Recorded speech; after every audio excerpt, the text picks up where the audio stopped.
Partout dans le monde, les communautés traversent des situations difficiles. Dans certains pays musulmans, ce sont les chrétiens qui sont parfois persécutés ou traversent des situations difficiles. Dans d'autres pays où les musulmans sont minoritaires, eux aussi traversent des situations difficiles. Quelle est la situation en Guinée? Est-ce que les musulmans et les chrétiens vivent en harmonie en Guinée? On sait qu'il y a plusieurs réalités dont nous connaissons. Nous allons essayer de parler de tout cela dans cette émission ici en Guinée. Quand on se réfère un peu à une loi que l'on appelle le dhimmi, c'est une loi très ancienne qui est apparue quelques siècles après le prophète sallallahu alayhi wa sallam, qui permettait aux minorités chrétiennes de vivre leur confession dans les pays musulmans sans être persécutées. Et pour parler de cette situation, nous recevons M. Laurent, qui est le secrétaire général de l'AICA en Guinée, pour parler de l'harmonie, pour essayer d'amener des bons messages pour que nous puissions vivre quand même en harmonie dans le pays que l'on appelle la Guinée. La situation des chrétiens, c'est dans votre émission ici en Guinée. Bienvenue à tous.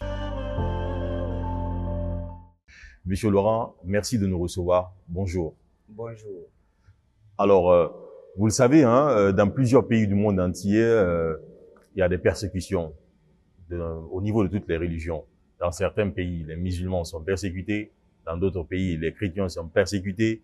Et tous les pays ont leur réalité. La Guinée n'est pas en marge de ces réalités. Aujourd'hui, on s'intéresse au christianisme parce qu'il y a plusieurs faits en fait qui se passent dans notre pays. On sait qu'on est dans un pays laïque, même si la majorité reste musulmane, mais la communauté chrétienne représente quand même un nombre assez important dans notre pays aujourd'hui parce que les chrétiens se trouvent partout en Guinée. Alors, Monsieur Laurent, bien avant de parler de cette question, on va d'abord vous demander de vous présenter à nos téléspectateurs qui nous suivent à l'instant. D'accord, merci. C'est un plaisir pour moi d'être sur votre plateau. Et je suis Laurent Aimable Leno, le secrétaire général du conseil diocésain de l'AICA de Conakry. Je suis de la paroisse Saint-Michel de Coléa, où d'ailleurs nous sommes en émission, et en prélude de la Pentecôte, que nous vous accueillons au nom du Père Curé. D'accord. Vous pouvez nous parler un peu du l'AICA? Le LAICA, c'est un organe de coordination des activités de l'ensemble des laïcs. C'est quoi le laïc dans l'Église? Le laïc, c'est tous les baptisés, hormis les consacrés. Les consacrés, ce sont les prêtres, ce sont les religieux, les religieuses là. Donc, tous ceux-là qu'on appelle les personnes consacrées.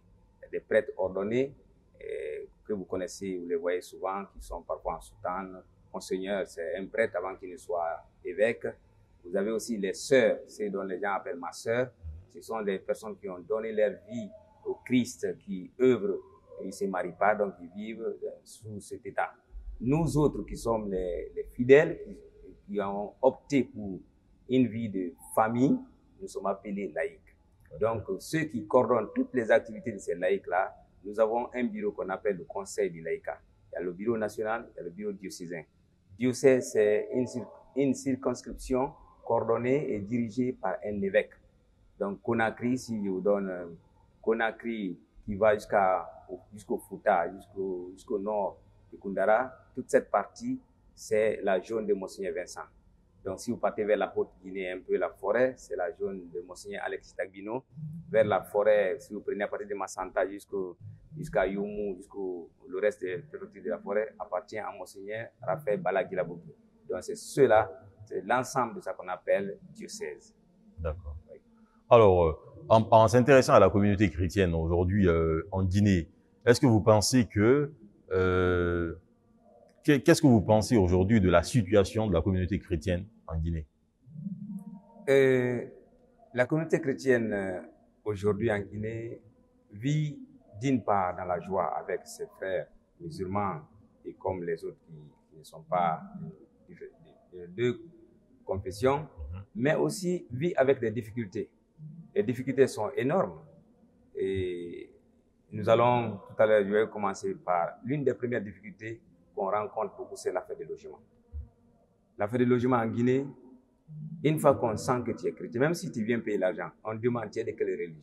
Une fois que tu te prononces que tu es chrétien, on te refuse le logement. Alors que nous sommes tous enfants d'un seul Dieu, un Dieu unique. Et nous disons même, nous avons un seul Père dans la foi, nous sommes les descendants d'Abraham. Si moi, en tant que descendant d'Abraham, je refuse la maison à mon frère descendant d'Abraham, je ne sais pas de quelle descendance nous parlons. Donc les chrétiens sont marginalisés aujourd'hui pour question de logement. Et à Conakry, si vous voyez, la majeure partie des chrétiens sont souvent vers l'autoroute, vers côté Ratoma, il y a très peu de chrétiens, sauf ceux qui ont leur propre maison. Mais c'est la zone où les gens sont beaucoup marginalisés par rapport au logement. Donc cet aspect, vraiment à chaque fois nous recevons les appels des laïcs qui nous disent « Ah, vous êtes assis, nous sommes marginalisés, on nous a délogés, on nous a sortis, on ne peut pas être logés. » Un jour même, quelqu'un nous a dit là, que parce qu'on prie dans nos maisons. Mais c'est normal qu'on prie. C'est normal qu'on prie là où on est logé. Donc nous sommes marginalisés par rapport à cet aspect de logement. Il y a plusieurs aspects, hein, vous allez les évoquer. Mais quand on regarde un peu la Guinée, nous qui vivons dans les quartiers entre Guinéens, au travail, où il y a des musulmans et des chrétiens, oui, on a l'impression que non, ça va, il n'y a aucun souci. Bien sûr, ça ne se sent pas dans le vécu quotidien, ça ne se sent pas. C'est-à-dire, nous sommes au travail ensemble, personne ne manifeste, je suis chrétien, je suis contre le musulman ne manifeste. Non, ça ne se sent pas. C'est pour cela, dans toutes choses, il y a ce qui est bon et ce qui est mauvais. Si vous voyez du côté des musulmans, il y a une grande partie, les gens vraiment ont cette liberté de confession, qui aiment beaucoup les chrétiens. Pour preuve, à nos fêtes ici, il y a des chrétiens. Là où nous sommes actuellement en train de réaliser, les années passées, quand il y avait des fêtes ici, les musulmans venaient souhaiter bonne fête. Et jusque maintenant, viennent souhaiter bonne fête au Père. C'est la cohabitation. Mais par contre, il y a d'autres qui laissent tout ça de côté, qui appliquent certaines mesures dont personne ne les a données. Ni la religion musulmane ne les a donné ces principes, mais ça vient d'eux-mêmes. Donc, mais les chrétiens subissent, mais se cachent derrière la religion pour dire que moi, il ne doit pas loger tel. Il ne doit pas loger un chrétien parce qu'il boit, parce qu'il prie, parce qu'il élève la voix pour prier. Si c'est sa méthode de prier, pourquoi l'empêcher? C'est sa méthode de prier. Donc, laissez-le invoquer le Dieu. Si sa prière n'entrave pas votre vie, laissez-le prier. Donc, voilà. Donc, mais au vécu dans les services, dans les maisons, dans les quartiers, on ne peut pas remarquer cela parce que nous sommes ensemble, nous formons les mêmes clubs, les mêmes grains, nous on prend le thé, partout nous sommes ensemble. Mais ça ne se manifeste pas. Mais il y a des aspects cachés que lorsque tu es à côté, que tu sentiras que tu es marginalisé et tu sentiras la parole. Et souvent, quand vous avez des plaintes des chrétiens, souvent qui se plaignent par rapport au problème de logement, qu'est-ce qu'ils évoquent le plus souvent comme problème? Ou plutôt, selon vous, pourquoi ces musulmans se permettent de refuser le loyer aux chrétiens? Quelques-uns, moi-même personnellement, j'ai parlé avec plusieurs personnes, hein, pas seulement les chrétiens. Quelques-uns, moi je suis arrivé jusqu'à parler avec ceux qui ont dit ces termes. Quelqu'un qui dit que je ne peux pas loger un chrétien, parce que il prie en haute voix, que ça les dérange, qu'il prie en dansant, que ça les dérange, ou qu'il boit, qu'il va amener l'alcool chez lui, à la maison, que ça le dérange, qu'il ne peut pas. Voici quelques principes. Ou parce qu'il mange le porc. Voici quelques principes. C'est que toi, tu ne manges pas. Même si moi, je ne te pas manger, ça ne me dit absolument rien. Parce que ce n'est pas moi qui mange, c'est toi qui manges. S'il y a beaucoup de choses qui se vendent au marché, mais si toi, tu ne les prends pas, nous tous, nous parlons à Madina. Mais ce n'est pas tout ce qu'il y a à Madina que chacun consomme. Mais on peut passer des côtés, ne pas même demander. Il y a des habits à Madina, des pantalons déchirés par-ci, par-là, là. Est-ce que moi, je suis capable de les porter? Non, je ne demande même pas, je passe des côtés. Mais je n'interdis pas à l'autre de ne pas les vendre. Donc, ça vient d'abord de ma conviction personnelle, mais aussi de voir l'autre comme moi-même. Parce que dans la religion, il y a Dieu. Et Dieu a dit à la création, nous sommes devant la Bible, Dieu a dit dans la création, j'ai fait l'homme à mon image. Il n'a pas dit j'ai fait le musulman, il n'a pas dit j'ai fait le chrétien. Il dit j'ai fait l'homme à mon image. Si cette image est là, nous devons nous aimer les uns les autres. Souvent, ce que certaines familles évoquent, c'est la peur, par exemple. On sait que chez les musulmans, l'alcool est interdit. Le musulman, il se dit peut-être si mon enfant voit le chrétien consommer de l'alcool, il sera tenté lui aussi à consommer de l'alcool. Comment vous comprenez cette façon de penser? Cette façon n'est pas la bonne. Je vais vous donner un exemple. Le temps de Ramadan, on demande aux chrétiens musulmans de fermer les bars, n'est-ce pas? Pendant ce temps, quand nous sommes en jeûne, hein, les 40 jours que nous jeûnons, aucun bar n'est fermé. Tout est ouvert. Parce que tout est ouvert. On dit que c'est nous qui consommons. Tout est ouvert. Les bars, les motels, tout est ouvert. Mais le chrétien vit son temps de carême. Il est en train de jeûner. Il fait ses 40 jours de jeûne. Quand le Ramadan vient, on interdit aux gens de ne pas vendre. Toi qui ne consommes pas, tu es en jeûne. Pourquoi tu interdis cela? C'est que toi-même, tu fais partie de ceux qui consomment. C'est pour ça que tu interdis. Sinon, moi, je ne peux pas interdire. Donc, c'est pas une raison valable que nous pouvons accepter. Moi-même, je viens de dire, Nos enfants partent tous à l'école. À la maison, c'est pas là-bas seulement. Si l'autre est logé dans sa chambre, il prend son verre dans sa maison. Vous êtes dans votre maison ailleurs. Vous mangez là-bas. C'est pas, il va regarder dans le rétroviseur là-bas pour me voir en train de prendre mon verre qu'il va apprendre. C'est plutôt, il va sortir avec ses frères, aller dans le bar, c'est là qu'il peut apprendre. Mais pas en logeant un chrétien qui consomme, c'est pas là-bas. Le chrétien ne partage même pas le vin. C'est-à-dire, moi, personnellement, chez moi à la maison, je ne bois pas devant mes enfants. Parce qu'ils sont enfants. Ils n'ont pas d'abord l'intuition de distinguer le bien et le mal. Le chrétien fait cette séparation. Donc, si vous voyez la composition de l'église, il y a les enfants qui sont dans les mouvements ici. Si vous venez, vous avez les CVAV, c'est le mouvement des tout petits.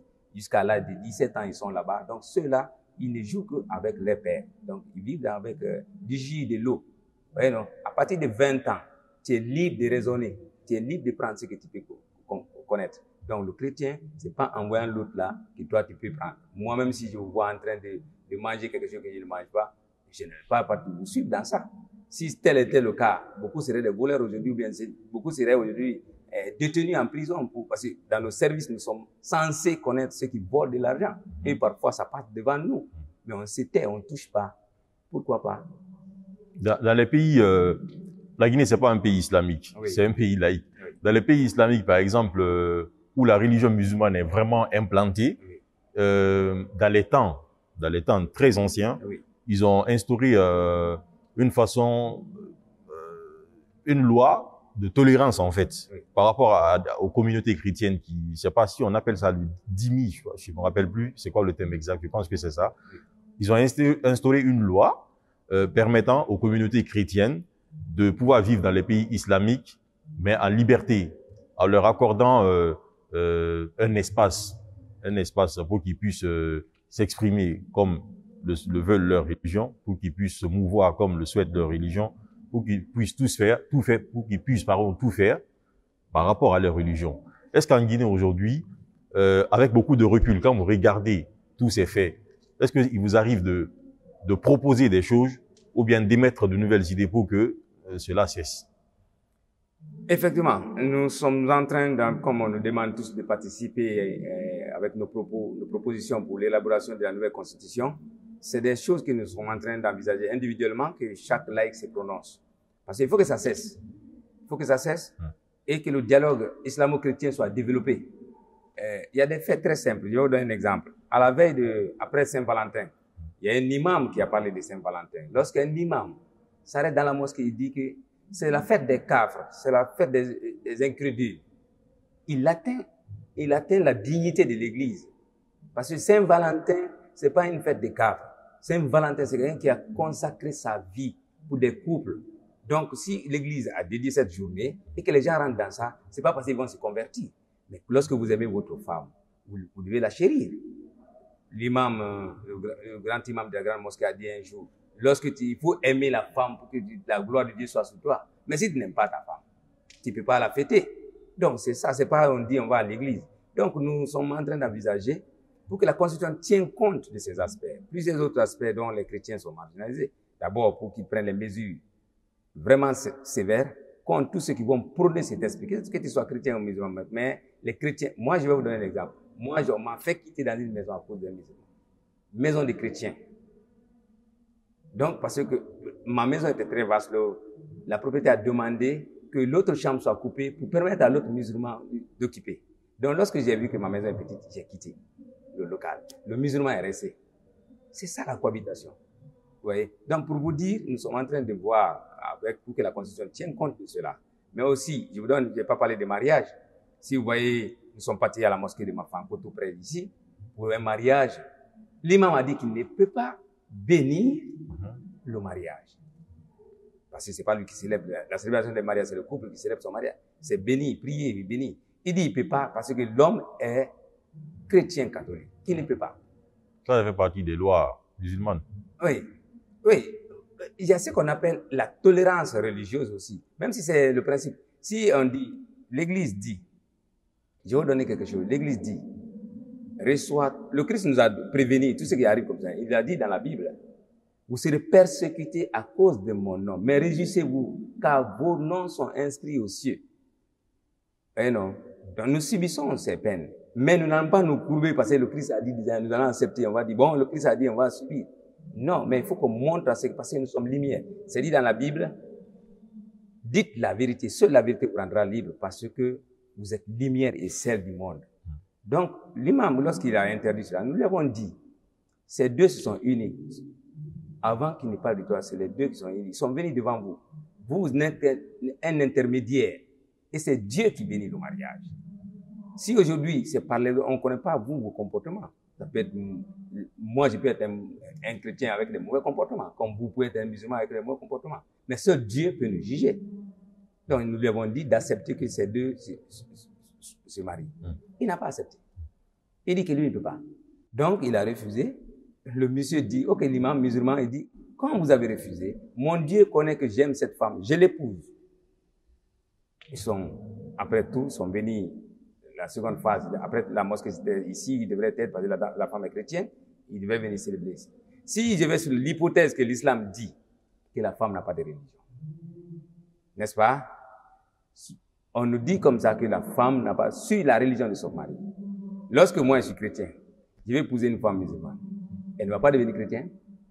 La règle, faisons l'équation de 3, c'est pas ça? Bon, ça c'est peut-être si on interprète à notre bon vouloir. À notre bon vouloir, oui. Voilà. C'est ça. Donc, du coup, on va parler de mariage, mais je vais encore revenir en fait, quand vous avez parlé de constitution, oui. Est-ce que c'est pas mieux aujourd'hui si les chefs religieux portaient la voix? Parce que on peut parler de constitution, mais il y a une petite tension qui va quand même exister si la loi l'impose. Bien sûr. Est-ce que vous ne trouvez pas qu'il serait mieux que les chefs religieux portent cette voix pour dire aux musulmans ou aux chrétiens, non, acceptons de loger les chrétiens, acceptons de loger les musulmans pour qu'on puisse vivre. Ça serait pas mieux si les chefs religieux portaient cette voix? Je suis d'accord. Il est normal que le chef religieux porte cette voix. Hormis l'affaire de logement, beaucoup d'autres principes ils peuvent porter parce que ça va passer vite. Donc eux qui se mettent, c'est pour ça que j'ai parlé dans les dialogues interreligieux. Il faut que les deux soient ensemble, qui mettent les points qui nous essaient de nous diviser, qu'on se mette ensemble et qu'on les présente devant la Constitution. Eux peuvent parler devant nous, à la mosquée, devant l'hôtel pour nous prêcher la bonne nouvelle. Mais si après ceux qui doivent appliquer changent de version. Ouais, non. Donc, mais lorsque la loi est là, on sait déjà que la loi a prévu ça. Mais à date aujourd'hui, l'affaire de logement, la loi n'a pas prévu que il faut déloger l'autre quand la loi n'a rien prévu là-dessus. Donc, quelqu'un peut loger, il peut déloger. Vous voyez, non? Même en saison des pluies, un temps, je ne me rappelle pas à quelle date, on a dit qu'on ne peut pas déloger quelqu'un en saison des pluies. Mais aujourd'hui, à Conakry, même en plein, nous, on peut peut-être quitter ma maison. Le propriétaire va dire, si c'est l'État qui a construit pour moi, il n'a qu'à venir récupérer.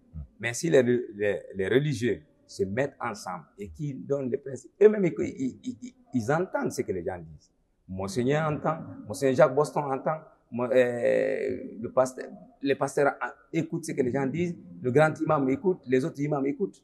Ce que les fidèles font dans les quartiers, ils apprennent.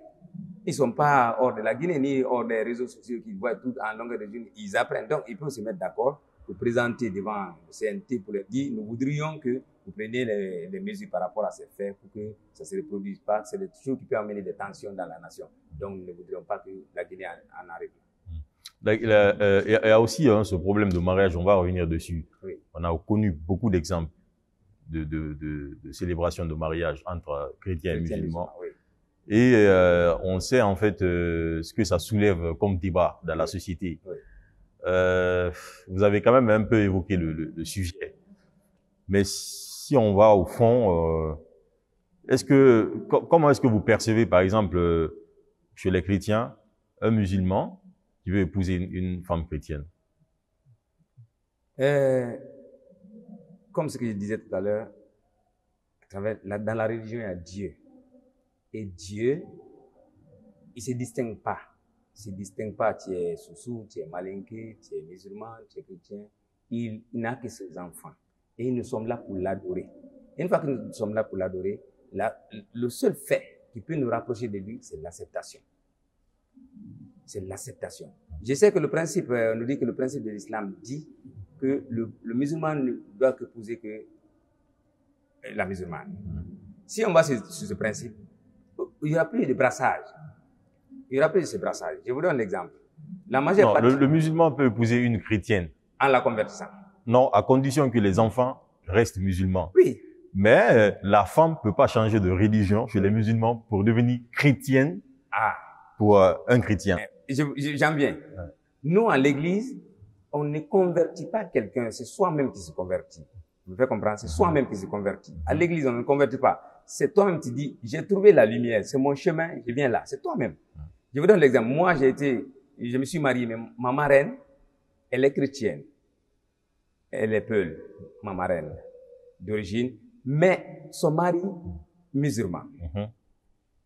Leurs enfants prient avec les pères. Parfois, ils disent, maman, on vient avec vous. Mais ils ont tous les noms musulmans.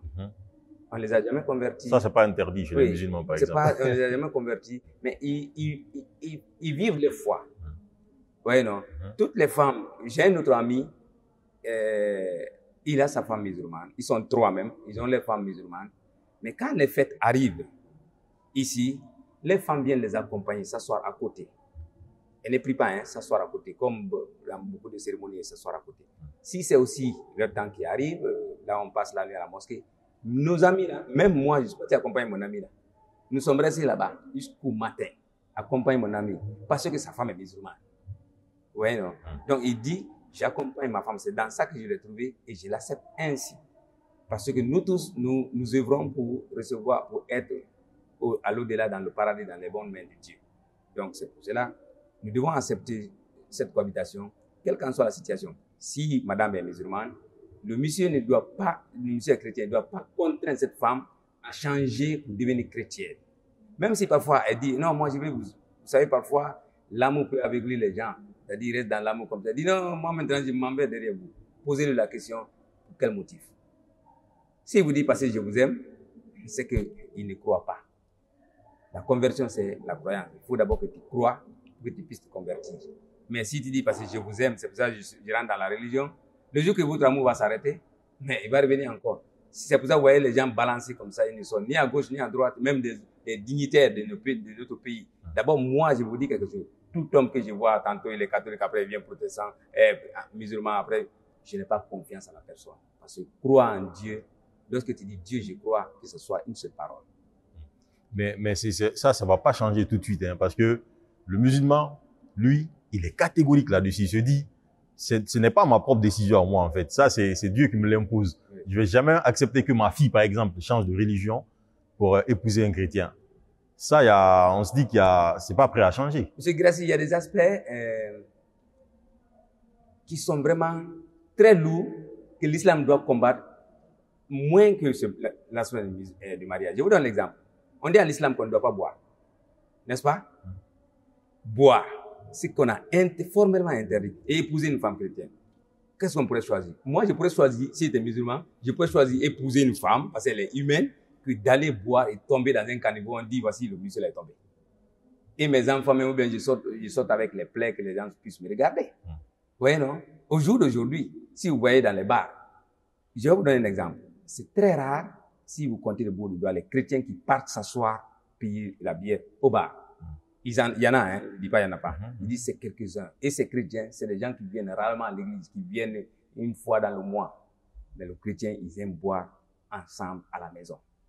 Mais si vous comptez les bars là, alors qu'on dit dans l'islam de ne pas boire, c'est des faits que les imams doivent d'abord prôner pour que les gens comprennent ce sens. Quelqu'un va me dire que l'alcool est bien pour le mais quand il déborde, Timothée nous dit dans la Bible, mon fils ne soit pas enivré. Même si les gens disent que les chrétiens boivent, c'est interdit d'une façon. On dit de ne pas être enivré, c'est-à-dire ivre, tu dépasses la dose, tu ne connais même pas, tu dandines comme ça pour rentrer chez toi. C'est dit dans la Bible de ne pas le faire. Tu bois et tu t'écouches. Mais lorsque tu bois, tu cherches ta maison, tu oublies même ta maison, tu t'en vas ailleurs. Après tu dis, non, je suis chrétien, on m'a dit de boire. La Bible n'a jamais dit ça. Ni l'islam aussi n'a parlé de ça. Donc moi, je préfère qu'on combatte certains faits qui détruisent nos sociétés que d'interdire ou bien de défendre que les gens puissent se marier entre eux. Moi, je préfère qu'on prône les mariages mixtes. Les mariages mixtes combattent beaucoup d'aspects. Je vais vous dire quelque chose. Même sur le plan de la santé, les mariages mixtes peuvent combattre. Au jour d'aujourd'hui, il y a des gens qui se marient dans la famille. Ils peuvent avoir une maladie héréditaire tous. Ils vivent de ça. Oui, non. L'autre aspect, les gens, ils vivent, je vous donne notre ethnie, ils se marient seulement entre eux. Ils parlent aucune autre langue. En cas de problème dans ce pays, on peut aller. Mais je vous donne l'exemple. Aujourd'hui, quand même, il y a beaucoup de mariages mixtes dans ce pays. Oui, beaucoup. Entre différentes ethnies, entre différentes religions.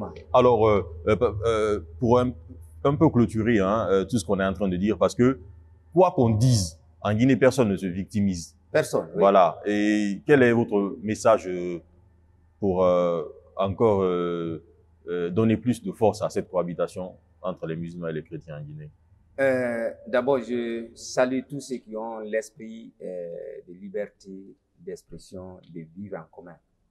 Tout ce qu'on est en train de dire, il y a des gens, ils sont musulmans, mais ils combattent ces esprits. Ils sont musulmans, ils ne veulent pas qu'on vive comme si nous vivons sous des zouks, comme des esclaves. La loi tranchante, quand ils découpent la main. Il y a des musulmans, ils ne veulent pas qu'on arrive là. Il y a des chrétiens également, monsieur Dia. Ce que je prie Dieu aujourd'hui, que je demande aux autorités, qu'ils nous aident à ce que notre cohabitation soit solide. Soit solide comment? Par nos pratiques. Parfois, les autorités aussi sont à la base. Je vais vous donner un exemple. Vous voyez là où nous sommes en train de passer l'émission, l'église, nous avons construit ça à fond propre. Alors que parfois, on nous envoie des prières ici, prier pour le chef de l'État, prier pour la nation. N'est-ce pas? Nous avons le secrétariat aux affaires religieuses. C'est tout dernièrement, on a eu, c'est le secrétaire général, le chef de cabinet qui est chrétien.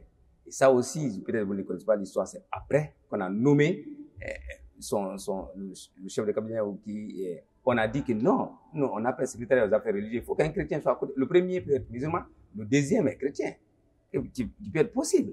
Nous sommes ensemble ici. Mais si de la tête, on n'a que la direction des affaires chrétiennes, ça ne peut pas marcher. Donc les autorités doivent comprendre aussi que nous sommes ensemble. Nous vivons ensemble. Rien ne peut nous séparer ici. Personne ne doit dire à l'autre quitte la Guinée. Il ne va pas quitter. Donc, il y a la part des autorités. Je vous donne l'autre exemple. Nous avons les boursiers, ceux qui ont le baccalauréat, qui sont dans les maisons de formation. Aujourd'hui, dans l'église, ils sont dans les maisons de formation. Mais ils ont eu le baccalauréat. Ce qui veut dire que leurs noms sont inscrits sur le fichier. Là, on donne les primes aux étudiants. Mais ils n'en bénéficient pas. Je vous donne dans l'exemple de l'église catholique. Ceux qui sont à Kindomaya au grand séminaire, je vous demande un jour de passer là-bas, vous allez les voir. Ils sont nombreux. C'est eux qui deviennent des prêtres. Tu ne peux pas devenir prêtre si tu n'as pas le bac. Ils sont là-bas. Ensuite, l'affaire des primes. En Guinée, on dit que nous sommes un État laïque. Les primes qu'on donne, même dans les institutions maintenant, c'est devenu une loi. Les primes qu'on octroie au travail actuellement. Primes de Ramadan, primes de Tabaski, primes de Maouloud. Il n'y a pas prime de Pâques, il n'y a pas prime de Pentecôte comme le dimanche à la fête, il n'y a pas prime d'Assomption. C'est tout ça qui montre parfois des aspects que les chrétiens, on ne se victimise pas, mais on doit dénoncer ces faits pour pousser, pour amener nos autorités à réfléchir bien, à réfléchir en profondeur pour dire, ensemble, nous pouvons construire cette nation. Je vous donne un petit exemple. La fois passée, quand votre équipe était en tournée vers Dabola, une équipe s'est arrêtée sur le point zéro pour prier et prendre autorité de tout mauvais esprit. Chasser mauvais esprit dans une nation, elle est bonne. C'est une bonne action. Et les gens ont pris ça comme si c'est de la démagogie. Alors que combien de fois on nous invite à prier pour cette nation? Donc, mon message, j'invite musulmans et chrétiens à s'accepter. Acceptons-nous pour qu'on puisse construire notre nation. Acceptons-nous. Je pense que c'est une belle phrase pour terminer l'émission. Monsieur Laurent, vous êtes le chef du Laïka, le secrétaire général du Laïka en Guinée. Merci d'avoir accepté notre invitation. Merci. Et à vous, téléspectateurs et téléspectatrices, merci à vous de nous avoir suivis dans cette émission. On se retrouve très bientôt pour un autre numéro.